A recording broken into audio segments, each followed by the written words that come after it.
Hello everyone, this is Valerith, or Joystick, or FS Metal, whichever you prefer to call me, from digital-delirium.com, and we are staring at a PlayStation 2 menu screen right now. And I'm going to start doing my next Let's Play. This is going to be a prologue video. The link for the first video of the Let's Play will be down in the description. And I'll explain here in a little bit why I'm doing this. But for those who don't know, you can change the options for the PlayStation 1 driver on this to make... This is how you make PlayStation games look slightly better with the PlayStation 2. Obviously, the PlayStation 3 does a better job with most games, but not all of them. I mean, if it's a 2D game, it might look like ass. If it's a 3D game, it's probably going to look better on the PlayStation 3. It'll run smoother, it'll run faster, it'll load faster. It looks better and sounds better because you can get audio through either audio and video through HDMI and digital optical. If you can also get digital optical audio for this. But let's go to my browser here. Close that. Reading disk.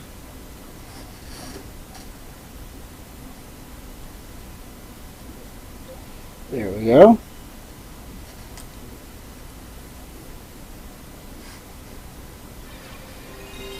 Let's hope this works right, because I've had a couple problems with my PlayStation 2 recently reading discs. This is the PlayStation version of Diablo. I got it in the mail on Saturday, and I decided to start Let's Playing it. But shh, cutscene. Electronic Arts presents, more like Blizzard presents, but in association with... There we go, there's Blizzard's logo.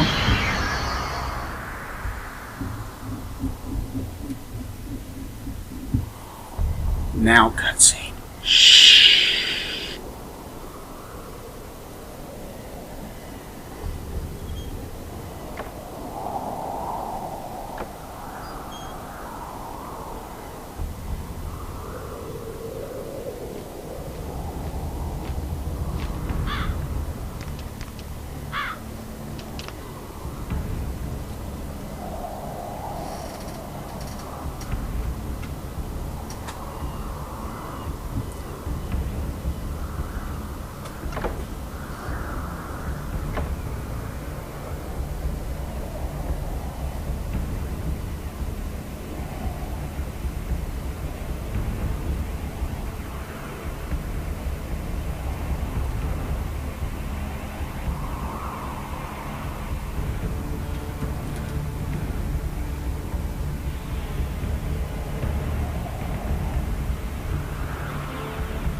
Okay, yeah, that's the intro cutscene for the game, and you can let that play every single time you start it up if you want.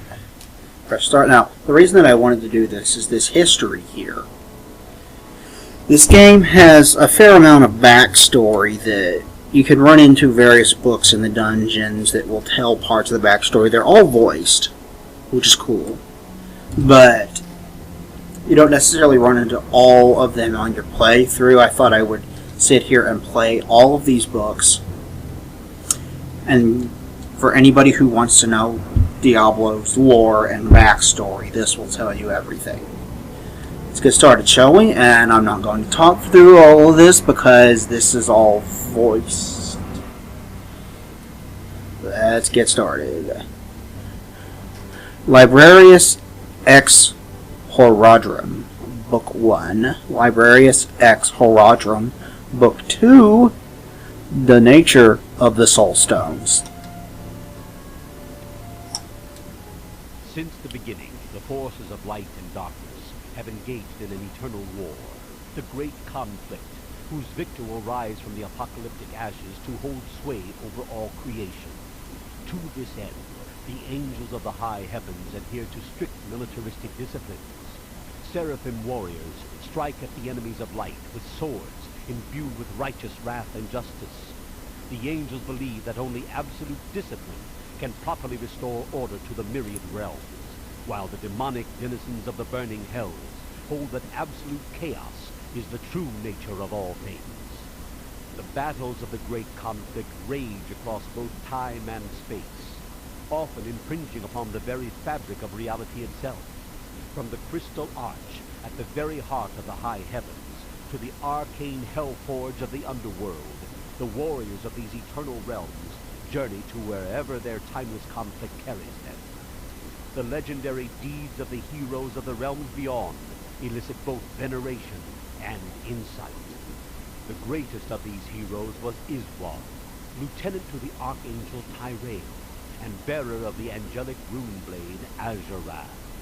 He once led a fierce attack upon the Hellforge as the creation of the dark demon blade Shadowfang was nearing completion. His quest was to destroy both wielder and weapon, a charge that he was destined never to complete. Iswal was overcome by the legions of chaos and tragically was lost to the darkness. His fate stands as testament to the fact that angels and demons alike shall fearlessly enter into any domain, so long as their hated enemies dwell within. Although the great conflict burned hotter and longer than any of the stars in the sky, neither side could gain dominion over the other for long. Both factions sought some way to turn the tides of the war to their favor. With the ascension of man and his mortal realm, the great conflict ground to a mysterious halt. Both armies paused in a breathless stalemate, waiting to see to whose side man would eventually turn. Mortals had the unique ability to choose between darkness and light, and it was held that this would be the deciding factor in the outcome of the great conflict. Thus, the agents of the nether realms descended to the mortal realm to vie for the favor of man.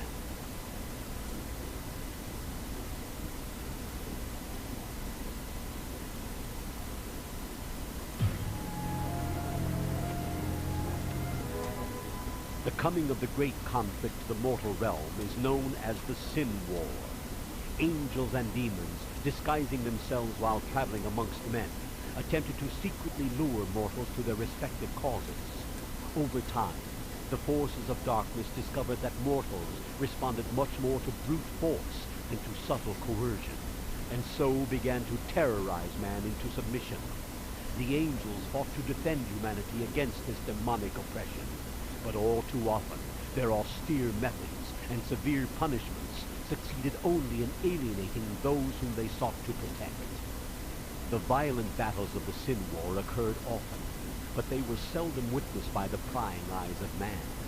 Only a few enlightened souls were aware of the supernatural beings that walked amongst the huddled masses of humanity. Powerful mortals arose and accepted the challenge of the Sin War, aligning themselves with both sides in the great conflict. The legendary deeds of these great mortal warriors served to earn both the respect and hatred of the netherworlds. Although lesser demons kneel before those possessing power and strength, they also cursed the very existence of mortal man. Many of these fiends believed that the deadlock brought about by the emergence of man was a perverse offense to their higher role in the great scheme of things. This jealousy of man led to harsh, atrocious acts of violence by the demons against the mortal realm. Some men learned of this deep hatred and used it against the denizens of the underworld. One such mortal, Horazan, the summoner, delighted in summoning demons and in breaking them to his will. Horazan, along with his brother Bartuk, were members of the Eastern Mage clan, known as the Viserai. This mystic clan, studied the ways of demons and had cataloged their lore for generations.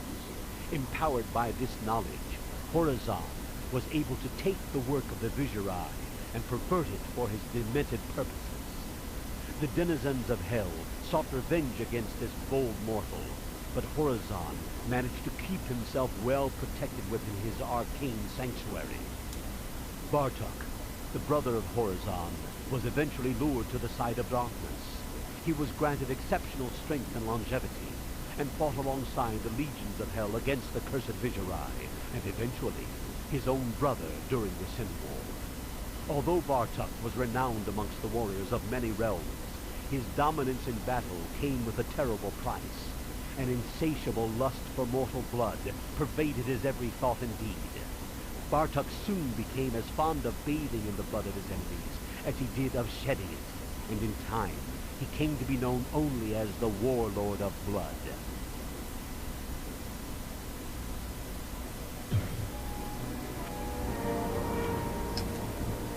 Seven is the number of the powers of hell, and seven is the number of the great evils. Duriel, the Lord of Pain. Andariel, the Maiden of Anguish. Belial, the Lord of Lies. Osmodan, the Lord of Sin. These are the true names of the lesser of the great evils. For ages uncounted, each have ruled over their own domains within the burning hells, seeking absolute dominion over their infernal brethren. As the lesser four continuously vied for the control of those forces that dwelled within their realms, the greater three held absolute power over the whole of hell. The lesser four used dark and evil measures in their quest for power, and herein begins the legend of the Dark Exile. Mephisto, the Lord of Hatred. Baal, the Lord of Destruction. Diablo, the Lord of Terror. These are the prime evils of hell that wielded their power as a dark, sovereign triumvirate. The three brothers ruled over the lesser four by brutal force and malicious cunning. Being the eldest and strongest of the evils, the three brothers were responsible for countless victories against the armies of the light. Although they never held sway over the high heavens for long, the three were justly feared by enemies and subjects alike. With the ascension of man and the subsequent standstill of the great conflict, the three brothers began to devote their energies to the perversion of mortal souls. The three realized that man was the key to victory in the war against heaven, and thus altered their rigid agenda that they had propagated since the beginning. This change caused many of the lesser evils to question the authority of the three, and so brought about a great rift between the prime evils and their servitors. In their ignorance, the lesser evils began to believe that the three were afraid to continue the war with heaven. Frustrated by the cessation of the war, Osmodan and Belial saw the situation as their chance to overthrow the prime evils and take control of hell for themselves. The two demon lords made a pact with their minor brethren, assuring them that the wretched plague of humanity would not deter the ultimate victory of the sons of hell. Osmodan and Belial devised a plan to end the stalemate, achieve victory in the Sin War, and ultimately ride the bloody crest of the great conflict straight into the very arms of Armageddon. Thus, a great revolution was set into motion as all of hell went to war against the three brothers. The brothers fought with all of the savagery of the underworld, and to their credit, annihilated a third of hell's treacherous legions. In the end, however, they were overcome by the Horned Death, led by the traitors Osmodan and Belial. The prime evils, weakened and bodiless, were banished to the mortal realm, where Osmodan hoped that they would remain trapped forever.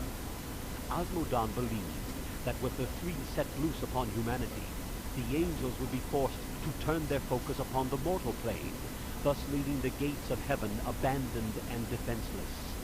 Those few demons who still pledged allegiance to the three brothers fled the wrath of Osmodan and Belial, escaping to the realm of man to seek out their lost masters. As the war fires died out upon the battlefields of hell, Osmodan and Belial began to argue over which of them held the higher authority. The pact that they had made quickly fell to ashes as the two demon lords took up arms against each other.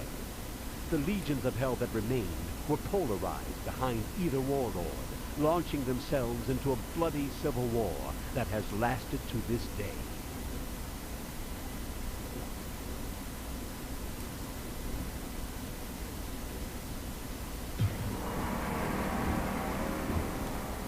In the ancient days, before the rise of the Western empires, the dark and terrible entities known as the Three Evils were exiled to the world of man. These eternal entities wandered throughout the waking world and fed upon the lusts of men, leaving chaos and attrition in their wake. The evils turned father against son and prompted many great nations into brutal and petty wars. Their exile from hell left them with an insatiable hunger to bring suffering and pain to all those who would not kneel before them. And so the three brothers ravaged the lands of the Far East for countless centuries. Eventually, a secretive order of mortal magi was gathered together by the enigmatic archangel Tyrael. These sorcerers were to hunt the three evils and put an end to their vicious rampage. The order, known as the Horadrim, consisted of wizards from the diverse and numerous mage clans of the East. Employing disparate magical practices and disciplines, this unlikely brotherhood succeeded in capturing two of the brothers within powerful artifacts called soul stones. Mephisto and Baal, trapped within the swirling spiritual constraints of the soul stones, were then buried beneath the dunes of the desolate eastern sands. The powers of hatred and wanton destruction seemed to diminish in the east as a nervous peace began to settle over the land. Yet for many decades the Horadrim continued their grim search for the third brother, Diablo. They knew that if the Lord of Terror was left untamed, there could never be any lasting peace within the realm of humanity. The Horadrim followed in the wake of terror and anarchy that spread throughout the western lands. After a great battle which claimed the lives of many brave souls, the Lord of Terror was captured and imprisoned within the last of the Soul Stones by a group of Horadrim monks led by the initiate Jared Kane. These monks carried the cursed stone to the land of Kondaras and buried it within a secluded cave near the river Talzai. Above this cave, the Horadrim constructed a great monastery from which they could continue to safeguard the Soul Stone. As ages passed, the Horadrim constructed a network of catacombs beneath the monastery to house the earthly remains of the martyrs of their order. Generations passed in Kondaras, and the numbers of the Horadrim slowly dwindled. With no quests left to undertake, and too few sons to sustain their guardianship, the once powerful order faded into obscurity. Eventually, the great monastery that they had built fell to ruins as well. Although villages grew and thrived around the shell of the old monastery, no one knew of the dark, secret passageways that stretched into the cold earth beneath. None could have dreamed of the burning red gem that pulsed within the labyrinth's heart.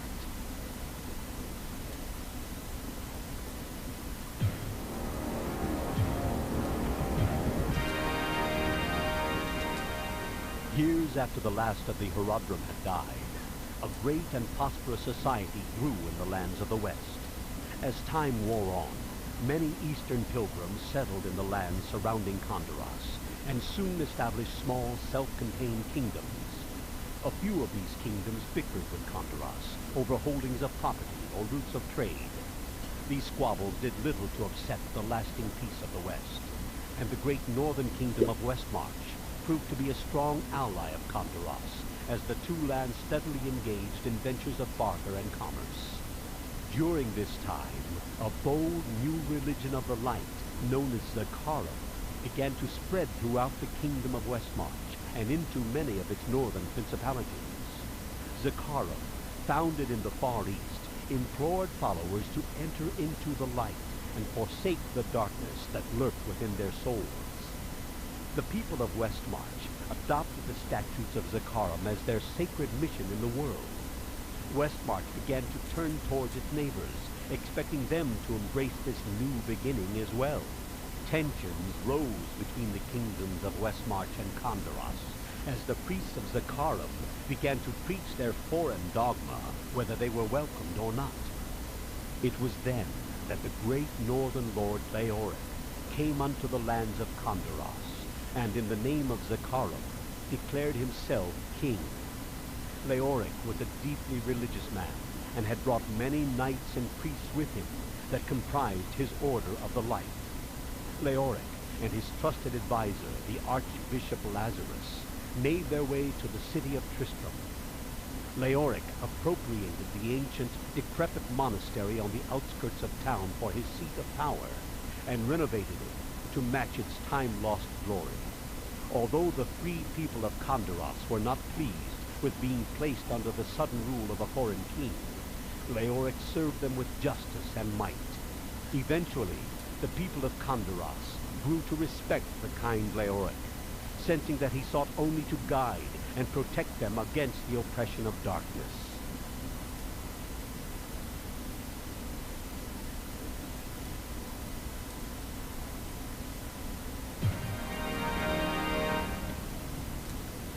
Not long after Leoric took possession of Kondaros, a power, long asleep, awakened within the dark recesses beneath the monastery.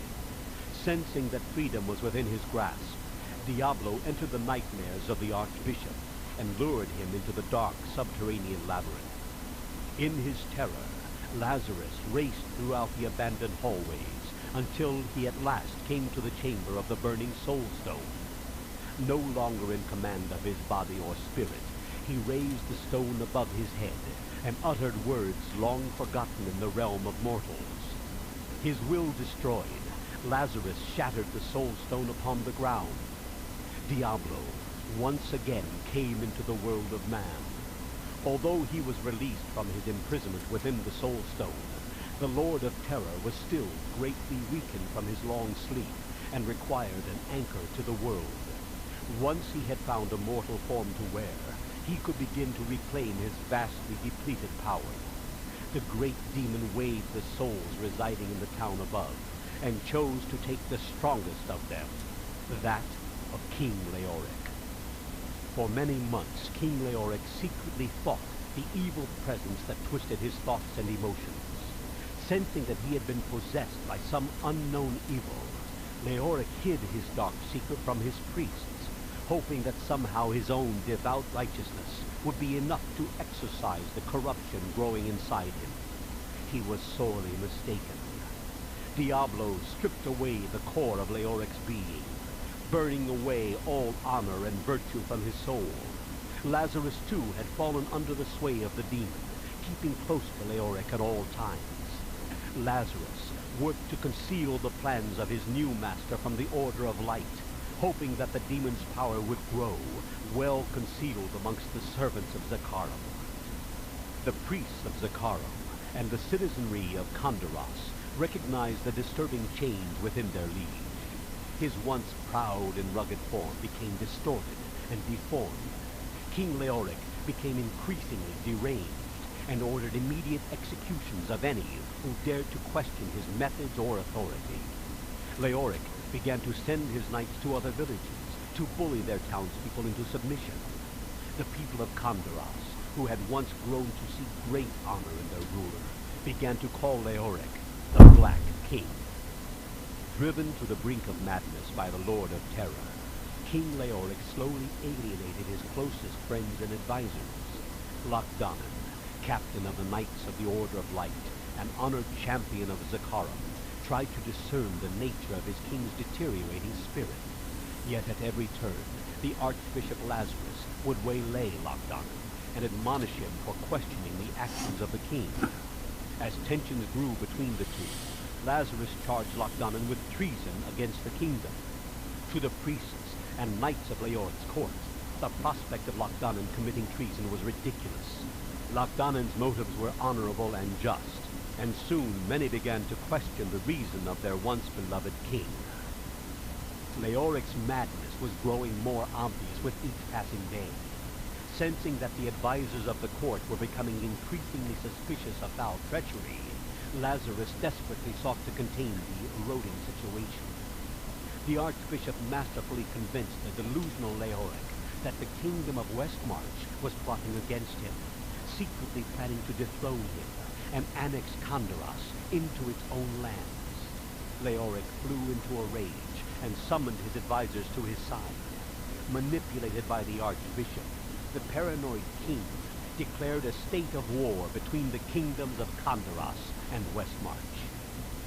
Leoric ignored the warnings and admonishments of his advisors, and the royal army of Kandaras was ordered to the north to engage in a war that they did not believe in.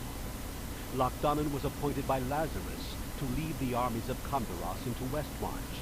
Although Lochdonan argued against the necessity of the coming conflict, he was honor-bound to uphold the will of his king.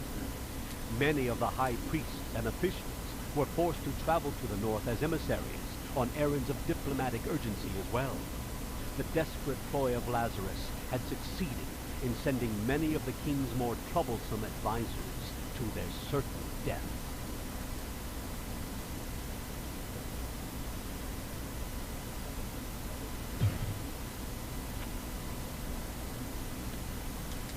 The absence of prying advisors and inquisitive priests left Diablo free to assume total control over the king's battered soul. As the Lord of Terror attempted to strengthen his hold upon the maddened king, he found that the lingering spirit of Leoric fought with him still. Although the control over Leoric that Diablo held was formidable, the demon knew that in his weakened state he could never take complete possession of his soul as long as a glimmer of his will remained. The demon lord sought a fresh and innocent host upon which to build his terror. The demon relinquished his control over Leoric, but the king's soul was left corrupted and his mind craved. Diablo began to search throughout Kandaras for the perfect vessel to act as his focus, and found such a soul easily within his reach. Enjoined by his dark master, Lazarus kidnapped Albrecht, the only son of Leoric, and dragged the terrified youth down into the blackness of the labyrinth. Flooding the boy's defenseless mind with the essence of pure terror, Diablo easily took possession of the young Albrecht. Pain and fire raced through the child's soul. Hideous laughter filled his head and clouded his thoughts. Paralyzed with fear, Albrecht felt the presence of Diablo within his mind as it seemed to push him down, deeper and deeper into darkness and oblivion. Diablo gazed upon his surroundings through the eyes of the young prince. A lustful hunger still tortured the demon after his frustrating bout for control over Leoric, but the nightmares of the boy provided ample substance to sate him. Reaching deep into Albrecht's subconscious, Diablo ripped the greatest fears of the child from their hiding places and gave them breath. Albrecht watched, as if out of a dream.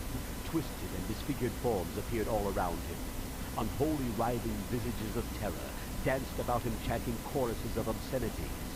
All of the monsters that he had ever imagined or believed that he had seen in his life became flesh and were given life before him. Large bodies, comprised of living rock, erupted from the walls and bowed to their dark master. The ancient skeletal corpses of the Herodrum arose from archaic crypts and lumbered off into the red-washed corridors beyond. As the cacophony of madness and nightmares hammered its final blow against Albrecht's shattered spirit, the bloodlusted ghouls and demons of his mind scattered and scrambled maniacally into the lengthening passageways of his waking nightmare. The ancient catacombs of the Herodrum had become a twisted labyrinth of raw, focused terror. Empowered by Diablo's possession of young Albrecht, the creatures of the boy's own imagination had gained corporeal form. So strong was the terror that grew inside of Albrecht that the borders of the mortal realm began to warp and tear. The burning hell began to seep into the world of man and take root within the labyrinth. Beings and occurrences, displaced by time and space, and long lost to the history of man, were pulled screaming into the ever-expanding domain. The body of Albrecht, fully possessed by Diablo, began to distort and change. The small boy grew, and his eyes blazed as tendril-like spines ripped through his flesh. Great arched horns erupted from Albrecht's skull, as Diablo altered the form of the child to match that of his demonic body. Deep within the recesses of the labyrinth, a growing power was being harnessed. When the moment was right, Diablo would venture once more into the mortal world and free his captive brothers, Mephisto and Baal. The primevals would be reunited, and together they would reclaim their rightful place in hell.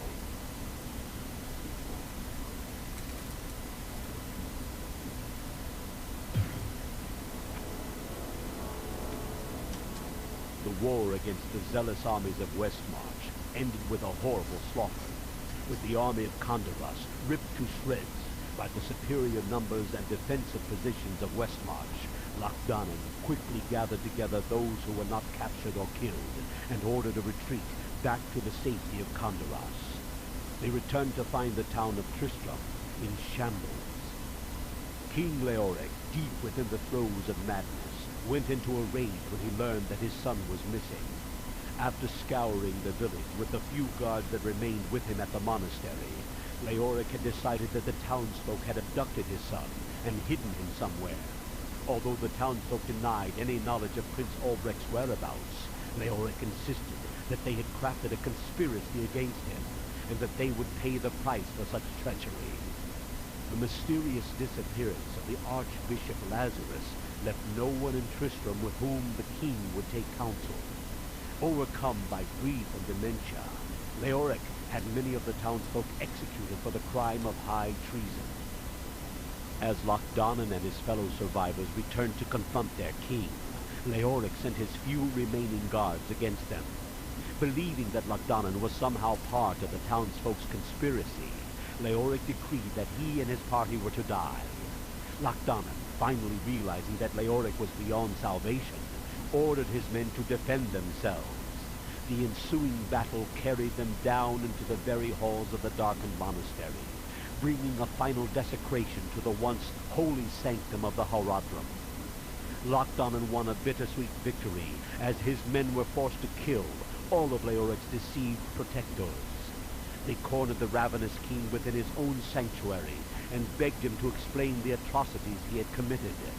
Leoric only spat at them, and cursed them for traitors against both his crown and the light. Lochdanen walked slowly towards his king, and sorrowfully drew his sword. Full of grief and rage, all honor having been cast to the winds, Lochdanen ran his blade through Leoric's shriveled, blackened heart. The once noble king screamed an unearthly death cry, and as his madness finally overtook him, he brought down a curse upon those who had so betrayed him. Calling upon the forces of darkness that he had spent his entire life combating, Leoric condemned Lochdanen and the others to eternal damnation. In that last fleeting moment within the heart of the monastery, all that was ever virtuous or honorable about the stewards of Condoras was shattered forever.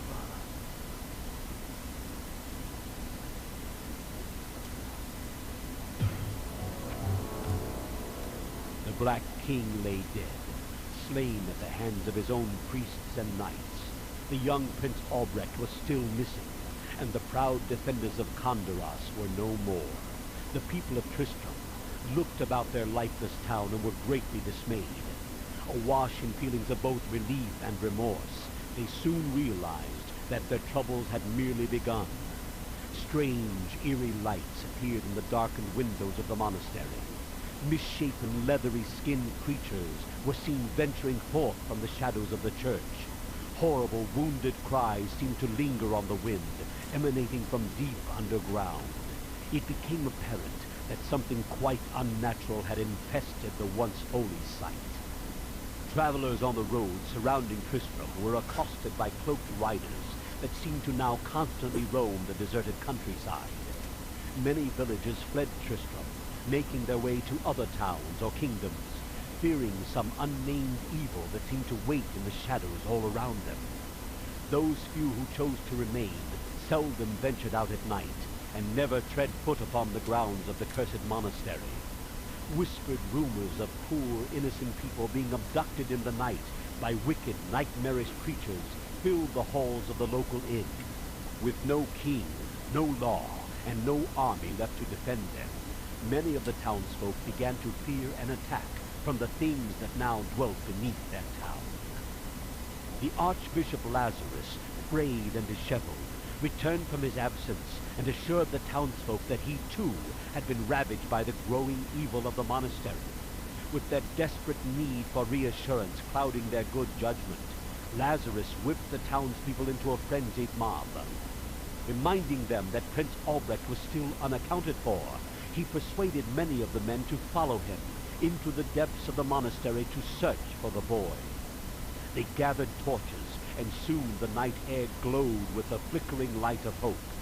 They armed themselves with shovels, picks, and scythes, and so prepared, they boldly followed the treacherous archbishop straight into the fiery maw of hell itself.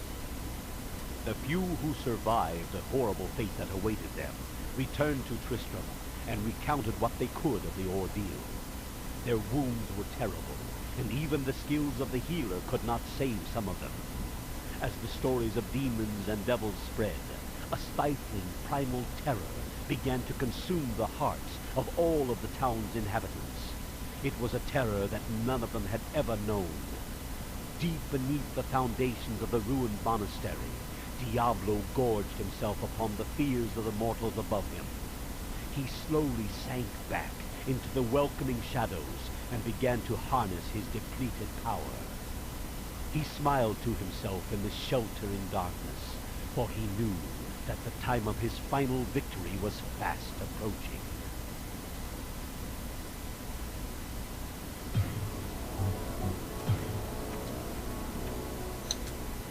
It was long ago that the enigmatic Archangel Tyrell bestowed upon us the secrets of the mysterious Soul Stones.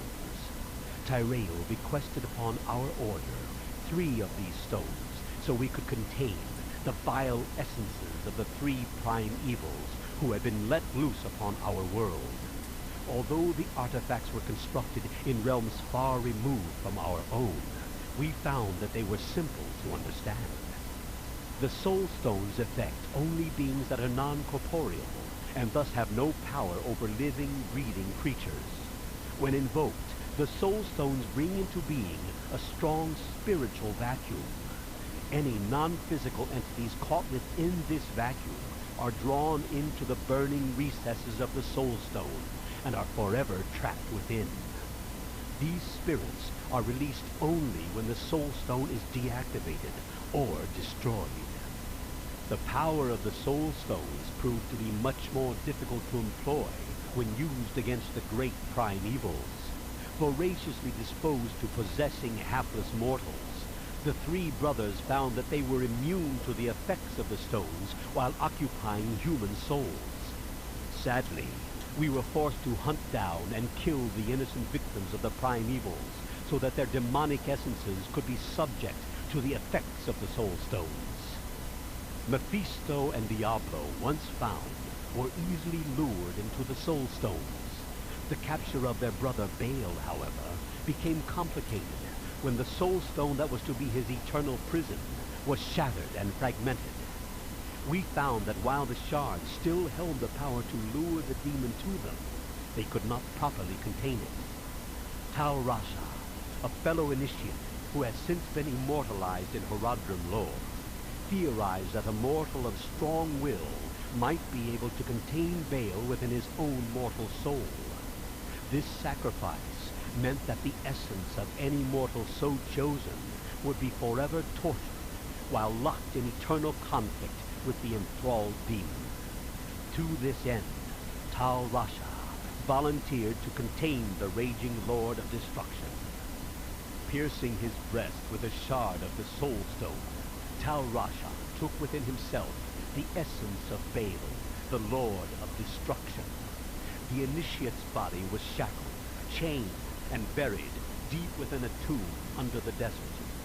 The sacrifice of Tal Rasha has kept Baal imprisoned for many years now, and although the demon was imprisoned without the use of a whole Soul Stone, We believe that our victory may be a hollow one. Should Tal Rasha ever escape, he would have the formidable powers of Baal added to his own. By ridding the world of this present evil, we may have created a nightmare worse than that which we first sought to contain.